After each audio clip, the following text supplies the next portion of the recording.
আসসালামু আলাইকুম, সবাই কেমন আছেন? আশা করি আল্লাহর রহমতে অনেক ভালো আছেন। আলহামদুলিল্লাহ আমিও ভালো আছি। তো আজকে দেখুন, এই যে আপনাদের সাথে গাছ কাটা শেয়ার করব দেখাইতে চাইছিলাম। তো এই যে আমাদের খেজুরের রস পাড়ার জন্য গাছটা কেটে নিচ্ছে আর কি। তো এই যে আজকে কিন্তু দুপুরবেলার দিকে কাটছে আর কাটা হয়ে গেছে, দেখুন এখন নামছে। তো আমি চলে আসবো সকাল সকাল। তো দেখুন এই যে সকাল 6টা বাজে আমি এখানে চলে আসছি, যেহেতু একটু ভিডিও ক্লিপ নেব এই জন্য, এমনি না তাছাড়া কিন্তু আসতাম না। তো এই যে একটা গাছ থেকে রস পেড়ে নিয়েছে, দেখুন কতখানি রস হয়েছে, পুরো এক হাঁড়ি রস হয়েছে, এই যে পুরো এক হাঁড়ি রস। আর হচ্ছে অন্য একটা গাছের থেকে ওই যে নামলো, দুইটা গাছ তো মাত্র, বেশি না, দুইটা গাছে যতটুকু হয় অর্ধেক অর্ধেক নেওয়া হয়। তো এই যে এই লোকটাই কাটে, দাদা বলে সম্পর্কে দাদা হয়। তো এই যে রসটা এখন মেপে মেপে ভাগ করে নেবে, যেহেতু অর্ধেক অর্ধেক। তো এই হাঁড়িতে আর ওই হাঁড়িতে এরকম অর্ধেক করে ঢেলে নেবে। তো বুঝলাম না ব্যাপারটা, তারপরেও দেখা যাক। এই যে হয়ে গেছে ভাগ করা, এখন আমি নিয়ে চলে আসব। তো এই যে রস নিয়ে চলে আসলাম, এখন রসটাকে সুন্দর করে ছেঁকে নিতে হবে, তাই চলে আসতেছি।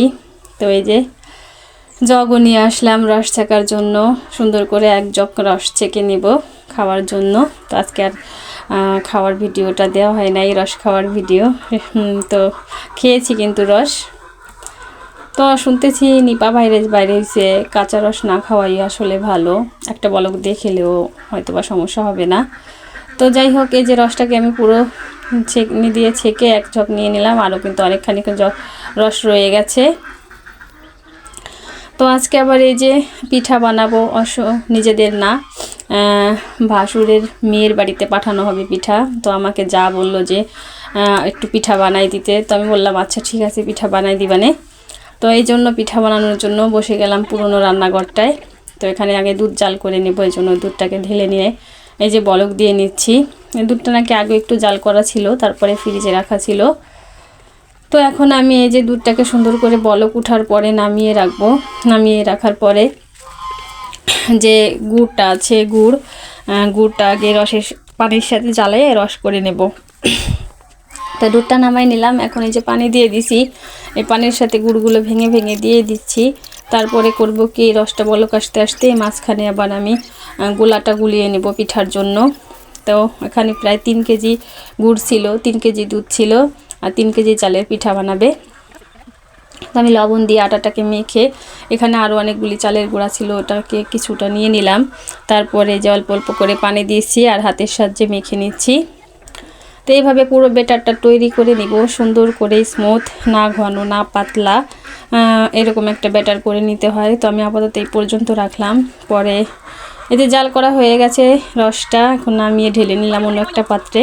তারপরে যে খাস দিয়ে দিলাম, খাসটা অবশ্য পুরনো, এই জন্য কিন্তু এমন কালো লাগছে, এমনিতে কিন্তু নোংরা না। মাটির জিনিস ঘন ঘন ইউজ করলে কিন্তু ওটা এরকম কালো হয়ে যায়। উফ, ভয়েস দিয়ে এত অসুবিধা হচ্ছে, মুরগির ডাকের জন্য ভয়েসও ঠিক মতো দিতে পারতেছি না। তো যাই হোক, এই যে খাসটাকে সুন্দর করে মুছে নিয়ে তারপরে আমি গোলাটা দিয়ে দিচ্ছি। এটাকে কিন্তু অনেকে সাজ বলেন, আর আমাদের এলাকায় এটাকে খাজ বলে।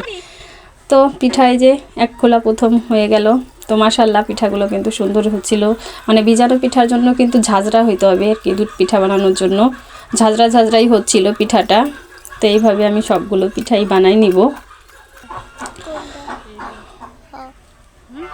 তো এই যে এক খোলা পিঠা হয়ে গেল, আমি যে রসের ভিতরে দিয়ে দিলাম। আর যে দুধটা জাল করে রাখছিলাম, দুধটা নাকি পরে দেওয়া হবে, আসলে দুধ আর রস কিন্তু একসাথে মিক্সড করে নিলে ভালো হয়, কিন্তু আমার যা যেইভাবে বলছিল আমি এইভাবে করে দিচ্ছিলাম।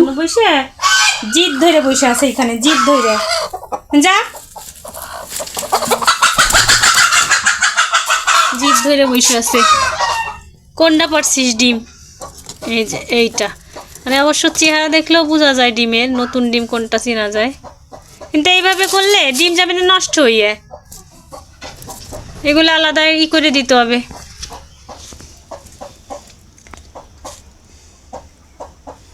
এই যে এই ডিমটা পারছে অন্য মুরগিতে, সহজেই উঠাই ফেলতে পারলাম চিহ্ন দেওয়ার জন্য। তো এখন সরাই রাখবো। এই যে এইখানে অন্য আর একটা মুরগিতে ডিম পারে, ও দেখো অবস্থা, তাও আবার উল্টাই পাল্টাই ফেলাইছে। এখানে একটা ঝুড়ি দিয়ে দিছি, তাই আবার আর একটা মুরগি মেয়ে দেবে, কারণ এখন ডিম ফোটানোর কিন্তু মানে একদম পারফেক্ট সময় হচ্ছে এখন বাচ্চা ফোটানোর।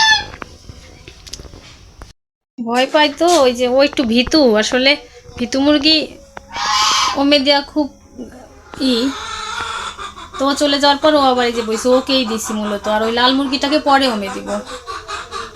সবসময় উঁচু জায়গায় থাকতে পছন্দ করে। এই যে নিচে একটা আছে, উপরে আছে, ছড়াই ছিটাই আছে, কিন্তু উপরেই বেশি আছে। এই যে আয় আয়, এই যে ওই আল্লাহ, ওই পাশে গেলে তো সর্বনাশ। আয় আয় আয় আয়, যাস না পাশে, আয় আয় আয় আয় আয় আয় আয় আয় আয়, ওইদিকে যাস না, ওইদিকে গেলে আর থাকবে না রে, সব কিছু তুই নিয়ে যাবে নে। তো আমি ডাক দিছি, আর যায় নাই। ওর মা কিন্তু অবশ্যই নেমে গেছে, কিন্তু ওরা যায় না, ওরা চলে আসছে। আয় আয় আয় আয়, ডাক দিলে না এত দ্রুত চলে আসে আমার কাছে এই বাচ্চাগুলো, আসলে মায়া হয়ে যায় কিছু পারলে না। মানে কি করবো এখন, ওদের মায়ায় গাছের মায়া ছাড়িয়েই দিছি বলা চলে। গাছের মায়া মানে ওইভাবে ছাড়তে পারবো না, আসলে গাছ খুব পছন্দ করি, খুব ভালোবাসি। দেখুন আমার ফুল গাছটা, ছোট গাধা, কিন্তু আমার কাছে তো অনেক ভালো লাগতেছে। তো আপনাদের কাছে কেমন লাগছে জানাবেন অবশ্যই। তিলগান্দা বলে অনেকে, বেশিরভাগ বলে তিলগান্দা এটাকে। হ্যাঁ, পাপড়িটা দেখুন কত বড় বড়।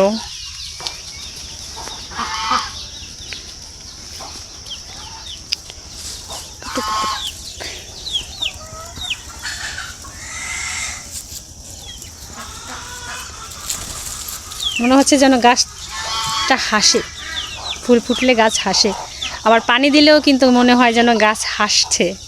আমার কাছে আর কি এরকম মনে হয় যে গাছের গোড়ায় যদি পানি না থাকে, মনে হচ্ছে যেন গাছের পাতাগুলোর মানে দেখলে বোঝা হয় যে মন খারাপ, আর পানি দিলে মনে হয় যেন হাসছে এরকম। এর অবস্থা খুবই খারাপ, যে কয়টা মরিচ ছিল যে পেকে গেছে, আবার তারপরে আবার এই যে ফুল আসছে মরিচগুলো। যে আমার ছেলের চোখে কোন জায়গা থেকে আঘাত লাগছিল, মানে এইখানটায় খুব নিচু হয়ে ঢুকতে হয়। দেখুন কত নিচে দিয়ে কুঞ্চি, এই যে এরকম একটা কুঞ্চি, এই কুঞ্চিটা না, সেটা আমি ভেঙে ফেলছি। এইভাবে ছিল তো, এই কুঞ্চিটার সাথে চোখের একদম কোনাটায় লাগছে। হ্যাঁ, একদম কোনাটায়, মানে এক চুলও ফাঁকা নাই। ভিতরে পড়লেই চোখের ভিতর কেটে যাইতো, আর বাইরে পড়ছে মানে একদম চোখের নিচের পাতাটার কোনায় পড়ছে, কেটে গেছে। তখন চোখ ও এমনভাবে বন্ধ করেছিল, তখন আমি কিন্তু এটা বুঝতে পারিনি। পরে দেখি আমার ছেলের চোখের ওই অবস্থা। তো আল্লাহ অশেষ রহমত যে আমার ছেলেকে অল্পের জন্য আমার ছেলের চোখটা রক্ষা পেয়েছে। আল্লাহর কাছে কোটি কোটি শুকরিয়া।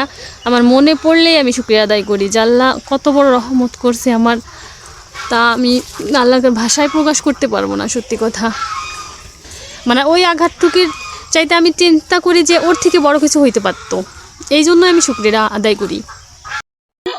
এর ভিতরে দেখুন কটা ভাত আছে, তাই ঢাকা। ওর ভিতরে কেমনে ঢুকবে,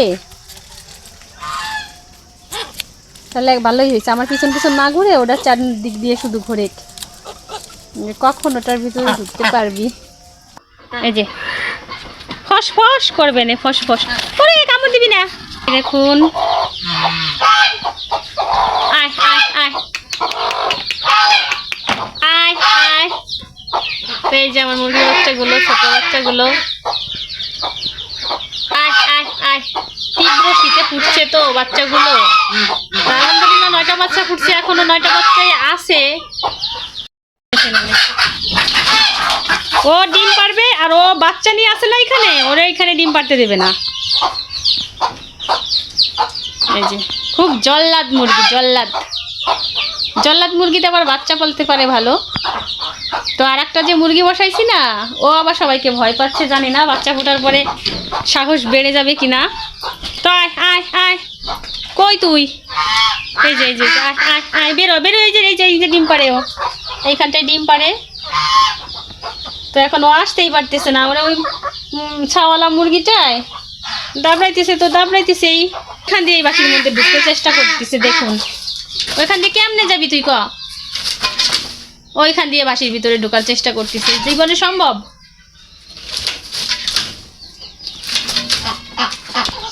হ্যাঁ, এই যে ঘুরে এখন আসছে, দেখুন ও এখনই ডিম পারবে। বসো বসো বসো বসো, ডিম পারো। তো আমার ভিডিওটি কেমন লাগলো অবশ্যই জানাবেন, আর ভিডিওটি ভালো লাগলে একটি লাইক করবেন, শেয়ার করবেন, আর প্লিজ প্লিজ সাবস্ক্রাইব করবেন। সবাই ভালো থাকবেন, সুস্থ থাকবেন। আল্লাহ হাফেজ, আসসালামু আলাইকুম।